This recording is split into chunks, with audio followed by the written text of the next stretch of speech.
Assalamualaikum warahmatullahi wabarakatuh. Halo TKPers para mahasiswa generasi penerus bangsa. Pada kuliah teknologi komunikasi dan penyuluhan kali ini, kita bakal belajar bareng tentang new media, dampaknya terhadap interaksi sosial, dan mengapa kalian harus melek sama new media. Yuk, capcus!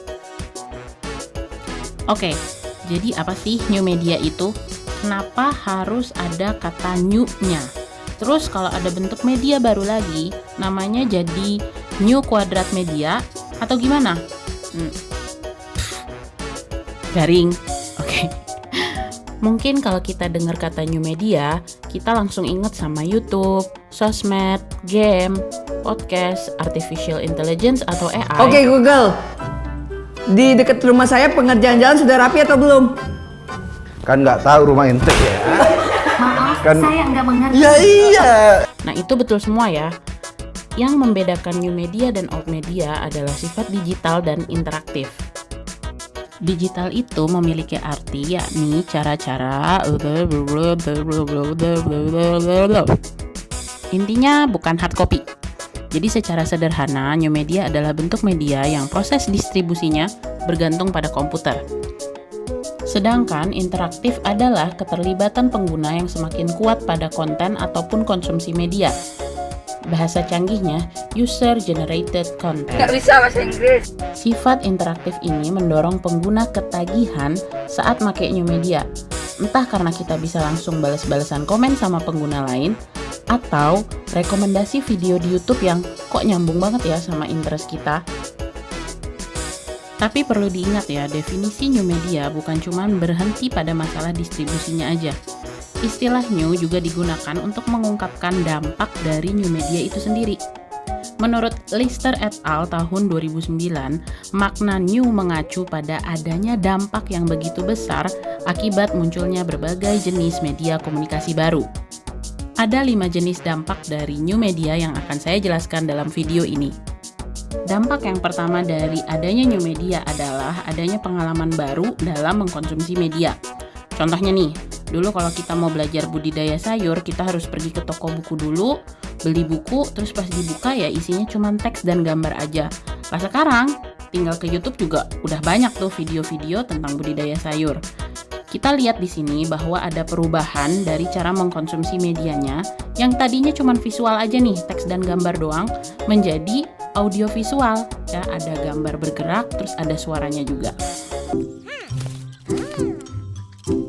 Oh, macam nih. Dampak yang kedua, new media itu semakin merepresentasikan dunia melalui virtual reality. Jadi, gara-gara ada new media, kita jadi bisa seolah-olah sedang mengkonsumsi dunia nyata. Padahal sebenarnya enggak.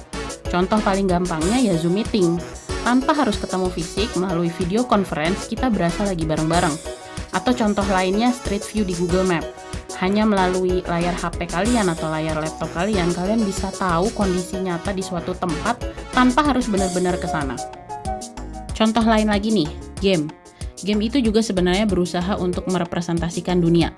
Kalau kalian pernah dengar ada game namanya Sakuna of Rise and Ruin, itu sebenarnya adalah sebuah game yang mengajak penggunanya untuk ngerti susahnya jaga ladang, nanam padi, sambil ngalahin monster pula. Bahkan kalau kita nggak ngerti cara membaca iklim atau cuaca, itu kita bisa gagal panen. Coba deh kalian lihat review-reviewnya di YouTube ya, banyak banget yang komentar nanam padi aja susah banget sih.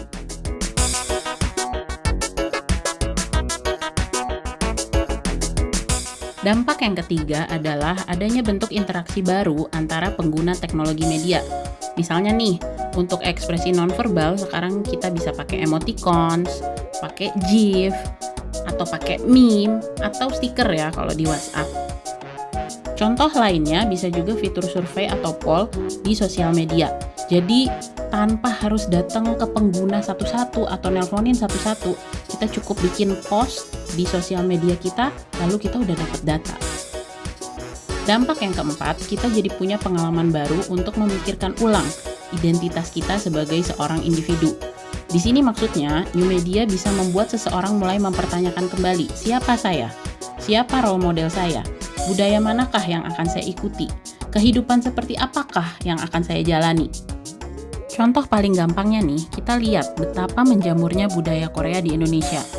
Entah dari serial dramanya, produk makanannya, produk make up dan tipe-tipe dandanannya, sampai ke bahasanya, masyarakat Indonesia itu tertarik dan akhirnya meniru budaya-budaya tersebut pada kehidupan kita sehari-hari. Abis nih, sans dong. Ini adalah contoh yang sangat nyata bahwa new media memiliki dampak dalam membangun identitas manusia.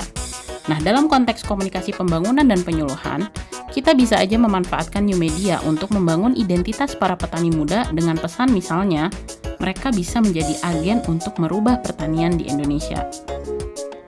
Dampak yang terakhir, aktivitas yang sesungguhnya bisa dapat dilakukan secara fisik oleh manusia mulai dibebankan pada new media. Contohnya artificial intelligence atau robot. Mau nelpon, mau cari alamat, kita tinggal ngomong hey Siri atau Alexa atau Google, ya terus tiba-tiba masalah kita selesai. Hey Siri, can you please change my nickname? Okay, what would you like me to call you? H-A-H-A-H-A-H-A-H-A-H-A. From now on, I'll call you.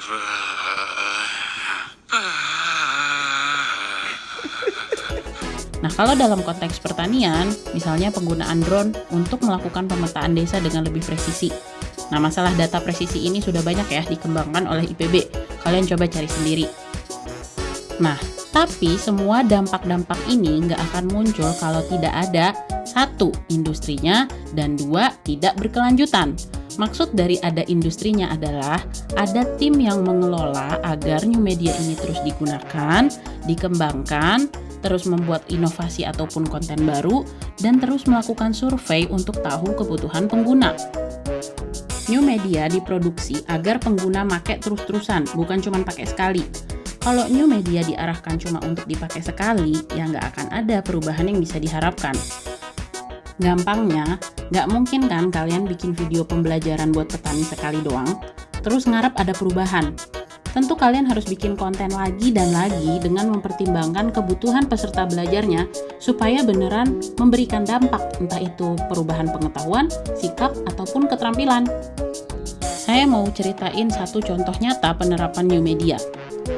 Ada seorang sarjana pertanian di Yogyakarta, sebut aja namanya Komar. Nah, Komar ini membuat suatu grup WA bernama Pertanian Alami. Anggota di dalam WA itu ada petani, baik petani konvensional maupun organik, dan juga masyarakat umum yang memang suka dunia pertanian. Dalam grup itu, Komar ini berusaha untuk memfasilitasi para petani untuk berbagi ataupun bertanya tentang perbedaan pertanian konvensional maupun organik. Nah, para petani yang punya pengalaman dalam melakukan pertanian organik ini suka share foto ataupun video bertaninya. Tapi suka dikomentarin sama petani lainnya, fotonya kok kurang jelas? Videonya kok suaranya nggak kedengeran?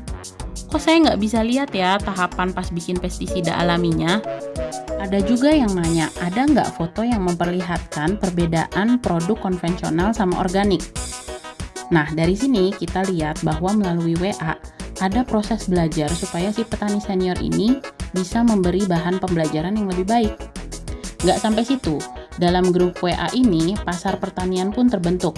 Para anggotanya sering saling jual bibit lokal, atau kalau lagi ada hasil panen melimpah tapi daya beli rendah, para anggota ini sering bantu carikan konsumen supaya produk pertaniannya bisa laku atau habis. Dari contoh ini, ada 3 dampak yang muncul dari new media. 1. New media menjadi sarana untuk belajar.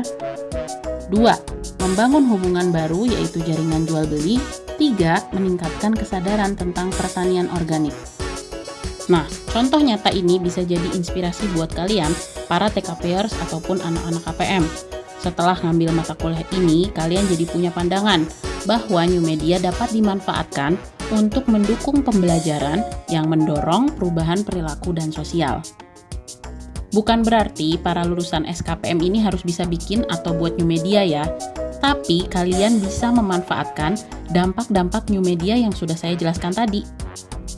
Komunikasi pembangunan dan penyuluhan gak melulu dilakukan melalui ceramah, pidato, bikin PPT, atau poster, tapi juga dengan cara-cara lain.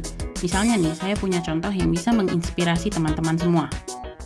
Di Jepang, ada kampanye menjadi ayah yang baik. Nama kampanyenya adalah Ikumen Project. Ada 3 alasan utama kenapa pemerintah meluncurkan kampanye ini. Pertama, angka kelahiran di Jepang sangat rendah sehingga nanti populasi usia lansia lebih tinggi dari populasi usia produktif. Kedua, perempuan di Jepang itu enggan punya anak karena tanpa ada partner yang ngurusin anak tuh susah.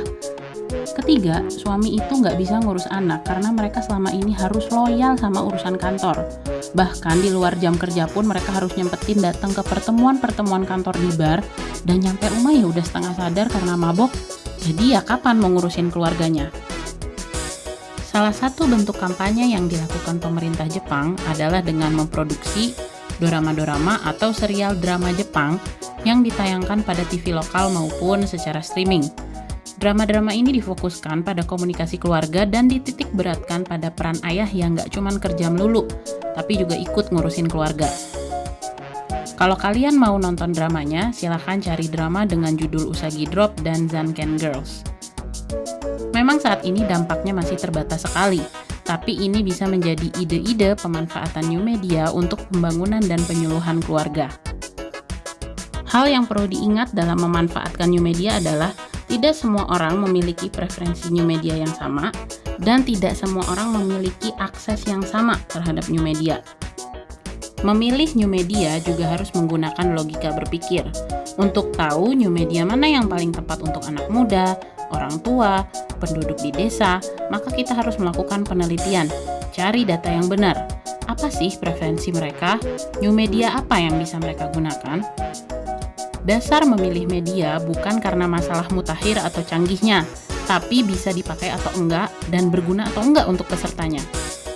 Tentu, apabila kalian mau belajar lebih banyak tentang new media, nggak bisa cuma dari pertemuan ini aja, ya. Yang diceritakan oleh saya di sini cuma secara general.